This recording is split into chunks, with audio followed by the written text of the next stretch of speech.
बच्चों हम डिस्कस कर रहे हैं जनवरी 2023 जेई मेंस के आए हुए क्वेश्चंस और आज का हमारा चैप्टर है बाइनोमियल थ्योरम। आइए स्टार्ट करते हैं फर्स्ट क्वेश्चन से। बहुत ही इजी सा क्वेश्चन है बच्चों। तो ये लिखा है sigma r equals to 0 to 22 20 CR और 23 CR। बच्चों ऐसा हमने सीखा हुआ है जब दो बाइनोमियल कोएफिशिएंट मल्टीप्लाई में होते हैं और यदि उनके ऊपर वाले वैल्यूज का सम कांस्टेंट रहे और नीचे वाले वैल्यूज का सम भी कांस्टेंट रहे तो उसका वैल्यू बहुत इजीली फाइंड किया जा सकता है ऊपर वाले को ऐड करके और नीचे वाले को ऐड करके। लेकिन यहाँ मैं देख रहा हूं कि नीचे वाले वैल्यूज का सम सेम नहीं रहेगा, जैसे मैं इसको एक्सपेंड करूंगा। इसलिए मैं जो 23CR है उसको 23 माइनस R लिख देता हूं। अब देखिए जो ऊपर वाले वैल्यूज हैं उनका सम सेम रहेगा हमेशा 45 और नीचे वालों का सम भी हमेशा सेम रहेगा 23। So answer is 45C23। बहुत ही इजी क्वेश्चन ये था, कुछ सेकंड्स में होने वाला। आइए नेक्स्ट क्वेश्चन देखते हैं, एक और अच्छा क्वेश्चन। ऐसे क्वेश्चन बहुत यूजुअली क्लास में हम लोग करते ही हैं, वैसे ही पूछा गया है, कुछ स्पेशल नहीं है। तो आइए सॉल्व करते हैं। सिग्मा को मैं साइड में भी रख देता हूं, अंदर वाले को सॉल्व करता हूं। आर स्क्वायर बच्चों 23CR को मैं ऐसे लिख सकता हूं 23 upon R into 2022 CR minus 1। ये फॉर्मूला हमारा होता है ना, NCR equals to N upon R N minus 1 CR minus 1। यहाँ बच्चों एक R मेरा कैंसिल हो जाएगा। अब 2023 को मैं साइड करता हूं और बच्चों ये जो R है इसको मैं कुछ ऐसे लिख लेता हूं R माइनस 1 N प्लस 1। और जो मेरा 2022 CR माइनस 1 है इसको मैं यहाँ लिखूंगा 2022 upon R minus 1 into 2021 CR minus 2 और यहाँ रहेगा 2022 CR माइनस 1। यहाँ देखो बच्चों R माइनस 1 कैंसिल हो जाएगा मेरा।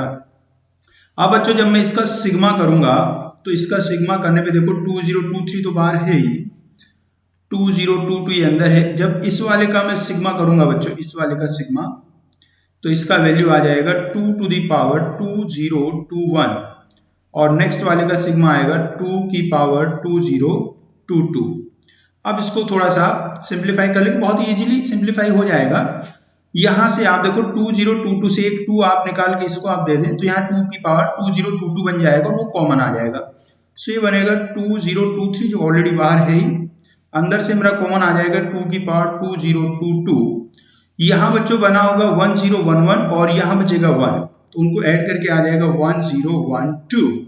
अब यदि मैं इससे इसको कंपेयर कर देता हूं बच्चों तो देखिएगा अल्फा का वैल्यू मिलेगा 1012। तो ये एक और इजी क्वेश्चन था बच्चों जो लगभग सभी बच्चे आराम से कर सकते हैं। नेक्स्ट क्वेश्चन फिर से इजी ही क्वेश्चन है। ऐसे क्वेश्चन भी हम खूब सारे क्लास में कराते ही हैं। वैसे तो इसका एक डायरेक्ट मेथड भी, हम डायरेक्टली भी आपको बोल सकता हूँ, सिखाया गया। इसका जो सीरीज आप कंप्लीट कर लीजिए। सीरीज कंप्लीट करने का मतलब C1 से स्टार्ट है तो इसको आप C0 से स्टार्ट करिए। तो 30C1 स्क्वायर ऐसा लिखा हुआ है। सीक्वेंस को पहले पहचान लेते हैं, 2 इंटू 30C2 स्क्वायर। तो इसके अकॉर्डिंग यहाँ देखो 1 लिखा है तो इसके अकॉर्डिंग इससे नेक्स्ट टर्म यहाँ पहले वाला होगा 0 इंटू 30C0 स्क्वायर। ये बच्चों इससे पहला टर्म होगा इस सीक्वेंस में। अब चूंकि बच्चों इसका वैल्यू 0 ही है, 0 से मल्टीप्लाई हो रखा है तो कुछ प्लस माइनस करने की जरूरत नहीं है। लास्ट बच्चों मेरा है 30 और 30C30 स्क्वायर। अब बच्चों इसके लिए हमने सीखा हुआ है जो फर्स्ट और लास्ट कोएफिशिएंट्स हैं उनको प्लस करके हाफ कर दीजिए। सो यहाँ 0 है और यहाँ 30 है तो दोनों का हाफ करूंगा तो ये हो जाएगा 15 और फिर आता है 2NCN। सो यहाँ n का वैल्यू मेरे पास 30 है, सो 2NCN करूंगा तो इट विल बी 60C30 और यदि मैं 60C30 का फॉर्मूला बच्चों लिख दूं it will B 60 factorial upon 30 factorial into 30 factorial.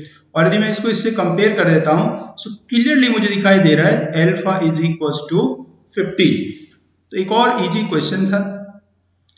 Next question की तरफ बढ़ते हैं जी। ये जो नेक्स्ट क्वेश्चन आया है ये भी अच्छा क्वेश्चन है, नॉर्मल क्वेश्चन है, ऐसे बेसिक स्कूल बुक्स में भी क्वेश्चन रहते हैं। हाँ, थोड़ा सा कैलकुलेशन पहले वालों से ज्यादा है लेकिन इजी है। कहा है sum of the coefficient of the first 3 terms. तो इसके मैं फर्स्ट 3 टर्म्स के कोएफिशिएंट लिख देता हूं। मैं इसका पूरा ही एक्सपेंशन यहाँ एक बार थोड़ा सा लिख देता हूं। सो ये बच्चों इसमें फर्स्ट टर्म आएगा बच्चों NC0, second NC0 x to the power n, second is NC1 x to the power n minus 1 3 upon x square, and next term will be NC2 x to the power n minus 2 and 3 upon x square whole square। अब इसमें coefficient यदि मैं देखूं first term का बच्चों coefficient 1 है, NC0 is 1। बच्चों coefficient में x को नहीं लेते हैं, जो x के मल्टीप्लाई में लिखा होगा उसी को लेना है। और सेकंड वाले में यदि मैं x वाले टर्म्स हटा देता हूं बच्चों, NC1 का वैल्यू n पुट कर देता हूं, इट विल बी 3n, और यहाँ NC2 का वैल्यू मैं पुट करूंगा ही, और ये जो 3 स्क्वायर है इसका वैल्यू होगा 9, एंड NC2 इज n minus 1 upon 2 and is equals to 376।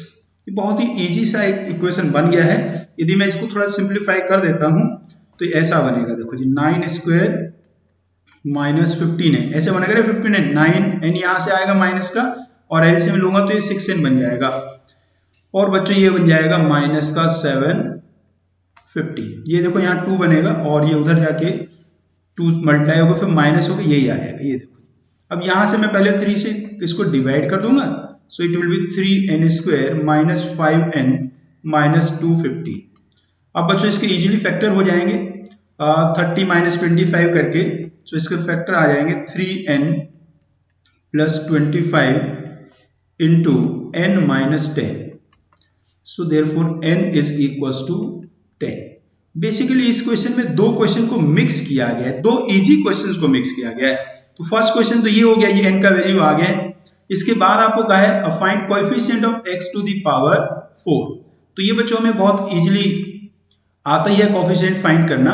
इसके लिए हम क्या कर सकते हैं, जनरल टर्म पहले फाइंड करेंगे। तो जनरल टर्म मेरा TR प्लस 1 होगा, चूंकि n का वैल्यू मेरा आ ही चुका है अब, 10CR x to the power 10 minus r and minus 3 upon x square to the power r, ऐसा बन जाएगा। यदि इसको मैं सिंप्लीफाई करूं तो ये होगा 10CR minus 3 to the power r and x to the power 10 minus 3r। अब बच्चों मुझे ये वाला जो वैल्यू है 10 माइनस 3r, ये किसके इक्वल पुट करना होगा, 4 के इक्वल, x की पावर 4 मुझे चाहिए। यदि मैं इसको 4 के इक्वल पुट कर देता हूं तो मेरा ना r का वैल्यू आ जाएगा 2, r का वैल्यू 2 आ जाएगा। तो मेरा जो आंसर होने वाला है, जो मेरा कोएफिशिएंट आएगा वो हो जाएगा 10C2 into 3 to the power 2। यहां पुट कर दिया वैल्यू, इसमें लाके यहां कह सकते हैं आप, यहां मैंने पुट कर दिया है।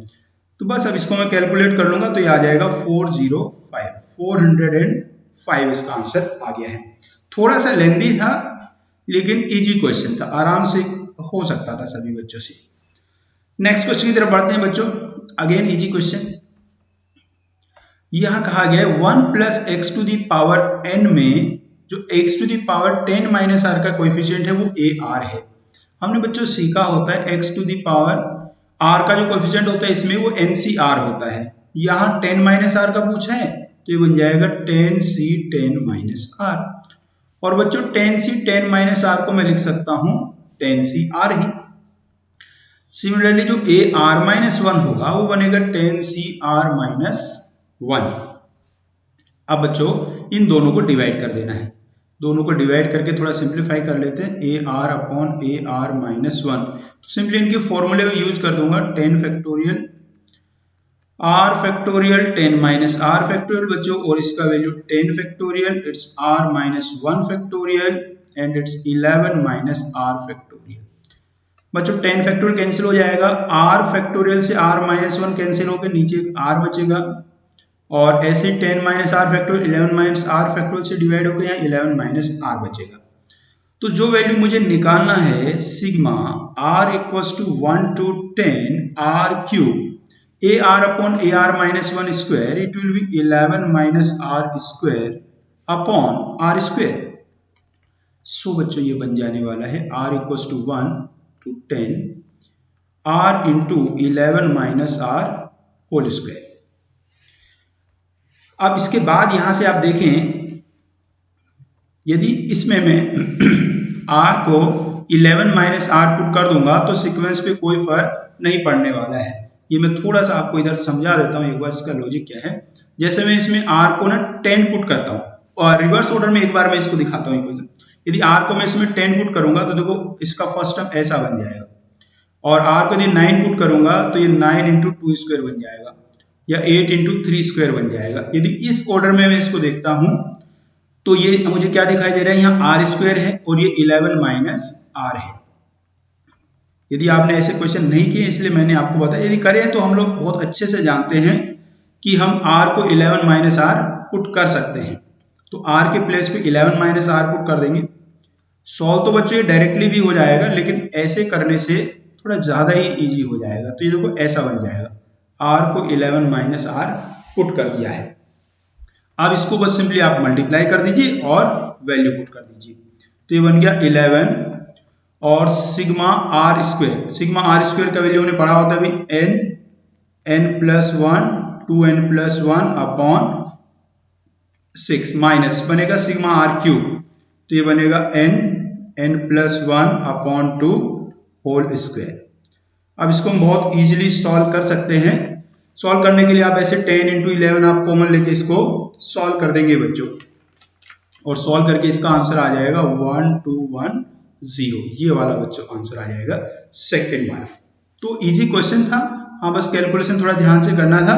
और ये स्टेप का और ध्यान दीजिए यदि आपको नहीं आता है तो, कि सिग्मा में आप r को ऐसे 11 माइनस r लिख सकते हैं। इसको देखने के लिए आप लास्ट का टर्म लास्ट से लिखना शुरू करेंगे तो आपको पैटर्न इसका समझ में आ जाएगा बच्चों। चलो भाई नेक्स्ट क्वेश्चन देखते हैं बच्चों रे।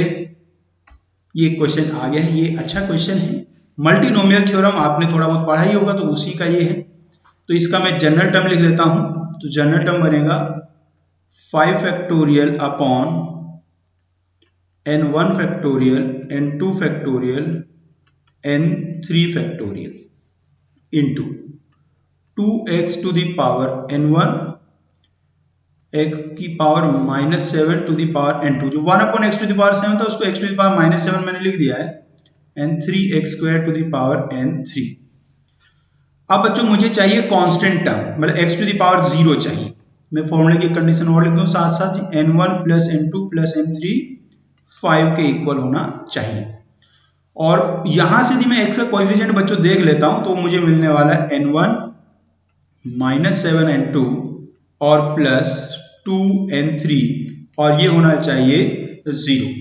अब इन दोनों इक्वेशन को हम सॉल्व कर देंगे जी। सॉल्व करने के लिए हम क्या मेथड यूज करते हैं मैं आपको एक बार बता दूं। इसमें heat and trial method use करते हैं, वैल्यूज पुट करके आपको देखना होता है।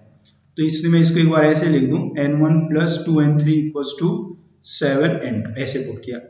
तो ये मेरी सेकंड वाली इक्वेशन है। पहले मैं इससे वैल्यू देख लूंगा। मेरा जो n1 n2 n3 के वैल्यू है वो 0 से लेके 5 तक जाएंगे। तो यहां से मुझे एक ही वैल्यू इसमें दिखाई दे रहा है कि n1 का वैल्यू 1 और n3 का वैल्यू 3 और n2 का वैल्यू 1। तो ये वाला वैल्यू सेटिस्फाई करेगा दोनों इक्वेशंस को।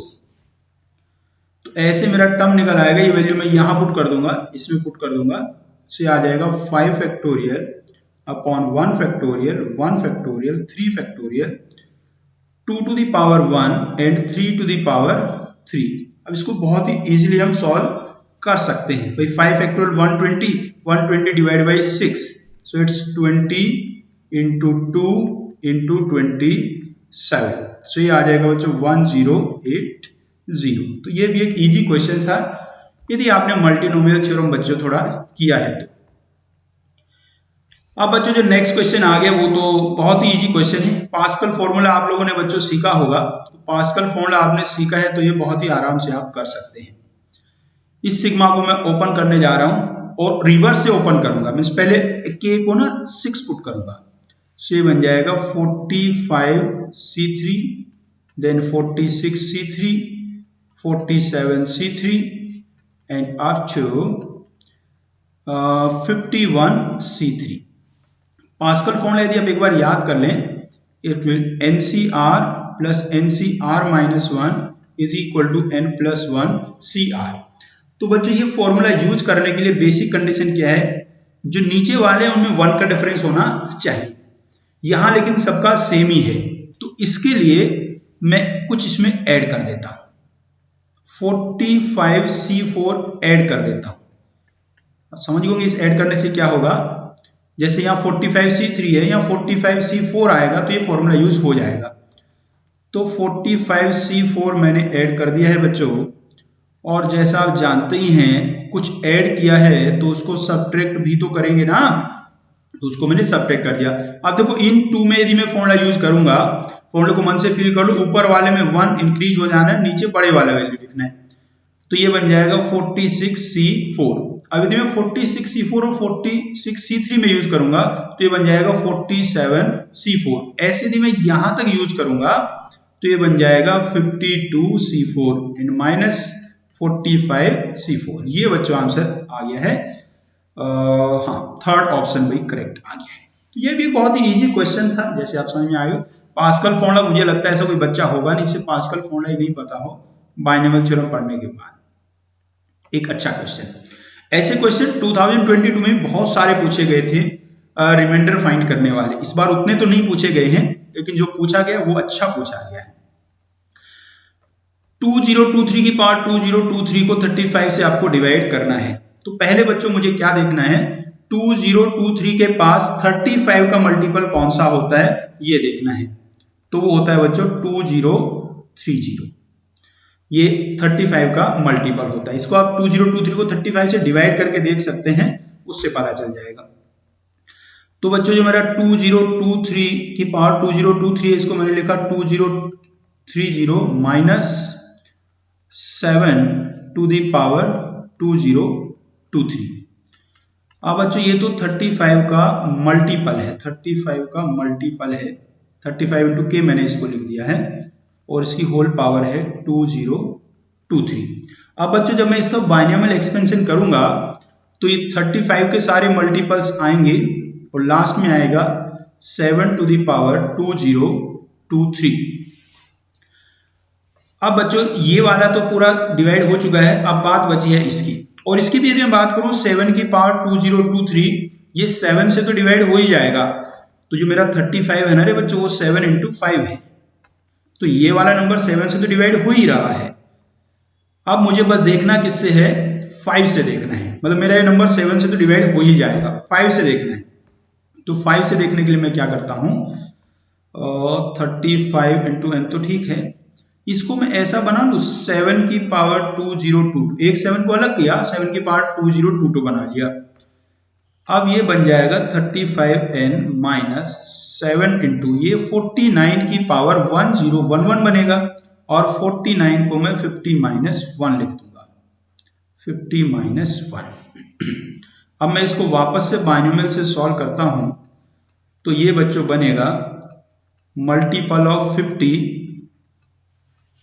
माइनस 1, और इसको मैं थोड़ा सिंप्लीफाई ऐसे कर लूं, देखो 35n माइनस 350k प्लस 7, ये पूरा वैल्यू देखो ये 35 से डिवाइड हो जाएगा, सो बचेगा कितना बच्चों, बचेगा सिर्फ 7, सो रिमाइंडर इज 7।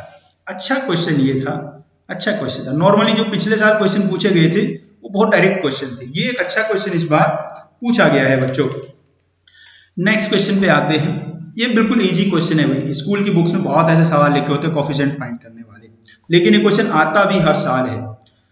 तो भाई कर देते हैं, चलो जल्दी से सॉल्व। सब हम जानते हैं, जनरल टर्म लिखेंगे 11CR अल्फा x क्यूब की पावर 11 माइनस r, फर्स्ट वाला कर रहा हूं रे, मतलब फर्स्ट वाला मतलब x की पावर 9 वाला कोफिशिएंट पहले मैं निकाल रहा हूं, टू दी पावर r। इसको थोड़ा मैं सिंप्लीफाई करूं तो 11CR alpha to the power 11 minus r अपॉन beta to the power r into x to the power 33 minus 4r। तो अब बच्चों 33 माइनस 4r होना चाहिए 9। अब 33 माइनस 4r 9 कब होगा, जब r का वैल्यू 6 आएगा। तो यहां से मुझे मिल जा रहा है coefficient of x to the power 9, ये वैल्यू यहां पुट कर दूंगा। So it will be 11c6 alpha to the power 5 upon beta to the power 5। बिल्कुल ऐसे ही बच्चों, बिल्कुल ऐसे ही मैं फाइंड करूंगा x टू द पावर -9। इसके लिए भी वही जनरल टर्म लिखना है tr+1। इसमें बनेगा 11cr अल्फा x की power 11 minus r minus 1 upon beta x cube की पावर r। तो बच्चों ये बन गया 11cr अल्फा की पावर 11 माइनस r अपॉन बीटा की पावर r। एक -1 की पावर r भी है और x की पावर तो मुझे लग रही है 11 माइनस 4r। बच्चों 11 माइनस 4r को मैं -9 के इक्वल पुट करूंगा तो यहां से r का वैल्यू 5 आ जाएगा। तो r का वैल्यू 5 आ गया तो कोएफिशिएंट बन गया है 11c5 अल्फा की पावर 6 अपॉन बीटा की पावर 5 विद माइनस साइन। तो ये बच्चों आगे हैं वैल्यूज। अब क्वेश्चन में गिवन है कि ये दोनों वैल्यूज इक्वल हैं, ये दोनों इक्वल हैं बच्चों। अब बच्चों चूंकि ये दोनों इक्वल हैं तो इक्वल पुट कर देते हैं। तो ये वाला जो वैल्यू है मेरा, ये वाला वैल्यू और ये वाला वैल्यू इक्वल है। अब देखो बच्चों सबसे पहले तो इसमें 11 से 6 है, इसमें 11 से 5 है, वो तो सेम होंगे ही। तो बाकी बचे हुए को इक्वल रख देता हूं।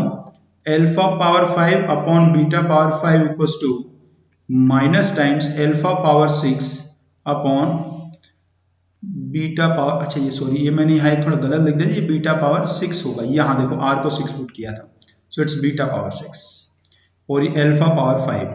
सो यहाँ से क्लियरली अल्फा इंटू बीटा का वैल्यू -1 आ रहा है। यहां पूछा गया alpha beta whole square, so it will be +1।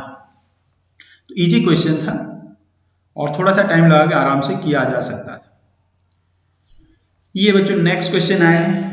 ये क्वेश्चन बिल्कुल डायरेक्ट क्वेश्चन है, कुछ भी इसमें नहीं है। चाहे 3 कंजुगेटिव टर्म्स हैं, उनके जो बाइनोमियल उनके जो कोएफिशिएंट्स हैं उनका रेशियो आपको गिवन है। तो टर्म्स में ले लेता हूं, एक टर्म में ले लेता हूं tr, एक tr+1 और एक tr+2। बच्चों बेसिकली बीच वाला जो फॉर्मूला अक्सर यूज करते हैं, मैंने इसको एक लेफ्ट में ले लिया, एक राइट में ले लिया। आप चाहो तो कुछ अलग भी मान सकते हो, मतलब tr+1 से भी शुरू कर सकते हो। तो इन सब के वैल्यू निकाल देता हूं। तो जो tr होगा, rth टर्म का जो कोएफिशिएंट आएगा वो आएगा ncr-1 2 to the power r-1। यहाँ x के साथ इसमें 2 भी लिखा है। इसका रेशियो NCR 2 की पावर r से और इसका रेशियो NCR+1 2 की पावर r+1 से, ये हमें गिवन है।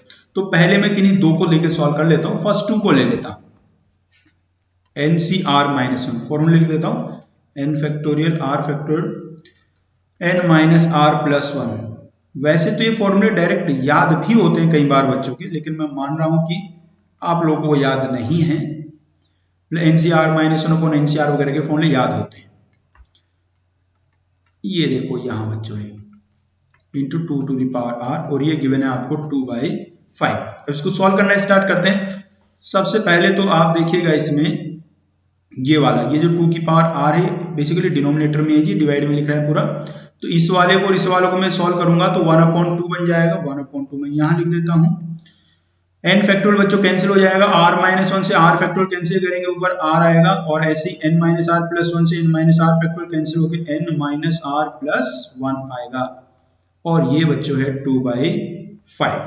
इसको सिंप्लीफाई कर देता हूं तो यहां से एक छोटा सा इक्वेशन मेरा बन जाएगा। सिंपली क्रॉस मल्टीप्लाई करना है और कुछ नहीं करना। तो ये देखो आ गया 9r = 4n+4। 9r आप समझ गए कैसे आएगा, ये 5r उधर से और ये इधर 4r आएगा, उधर जाके ऐड होकर 9r बन जाएगा। ये इक्वेशन मेरा आ गया है।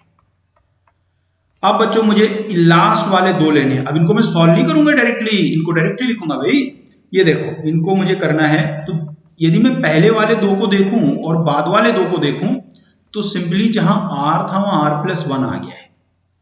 जैसे इसमें r और r+1 है, लास्ट टू में r+1 और r+2 है। तो यदि मैं सिंपली r के प्लेस पे r+1 पुट कर देता हूं तो बच्चों मेरा नया रिलेशन आ जाएगा। और यहां पुट करना, गलती से यहां मत पुट कर देना जाके, क्योंकि वहां कैलकुलेशन हो चुकी है। तो ये 1/2 r+1 divided by n-r+1 + 1 is equal to, हाँ रेशो अब क्या दिया है, पहले 2/5 तो पहले 2 का था ना, अब नेक्स्ट 2 को ले रहा हूं तो रेशो है 5/8। ये बच्चों आ गया। और यदि मैं इसको सिंप्लीफाई कर देता हूं बच्चों तो बिल्कुल ऐसे ही आ जाएगा 9r इक्वल टू 5n-4।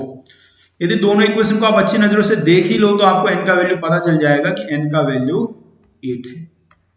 तो n का वैल्यू बच्चों 8 आ गया है। अब मुझसे पूछा गया है कि मिडल टर्म क्या होगा। भाई मिडल टर्म तो मुझे आता ही निकालना, लेकिन मैं मान लेता हूं आपको नहीं आता होगा तो बता रहा हूं। जैसे यहाँ n का वैल्यू 8 आ गया है तो जो टोटल टर्म्स बनेंगे बच्चों, टोटल टर्म बचेंगे 9, और 9 टर्म से तो मिडल टर्म कौन सा होगा, 5th टर्म होगा। तो बच्चों मिडल टर्म जो होगा वो 5th टर्म होगा।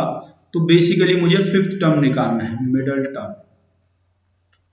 मिडल टर्म हो गया 5th टर्म, तो ये आ जाएगा बच्चों 8c4 इंटू 2 की पावर 4।